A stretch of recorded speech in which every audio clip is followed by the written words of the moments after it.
গোসল দিচ্ছিল, হঠাৎ বিদ্যুৎ চলে গেলে যাও ভয়ে চিল্লিয়ে ওঠে, কারণ তার অন্ধকারে অনেক বেশি ভয় লাগে।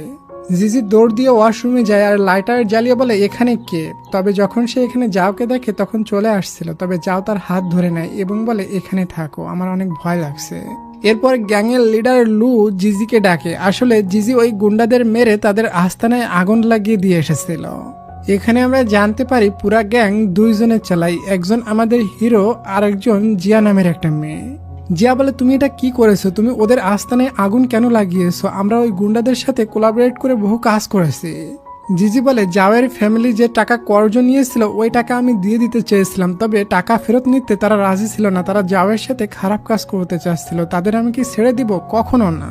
এর পরের সিনে দেখি আসলে আমাদের হিরোইন জাওয়ের বাবা মা পুলিশ অফিসার ছিল, তবে জাওয়ের বাবা মা কোনো একটা মিশনে মারা যায়। এরপরে জাওকে অন্য একটা পুলিশ অফিসার আঙ্কেল অ্যাডপ্ট করে নেয়। তবে আঙ্কেল পুলিশ অফিসার যখন জানতে পারে জাও একটা গ্যাংস্টার ছেলেকে ভালোবাসে, তখন জাওকে বাড়ি থেকে বের করে দেয়। যাও বৃষ্টির ভিতর ভিজছিল, তখন জিজি তাকে বাড়িতে নিয়ে আসে। এমনটা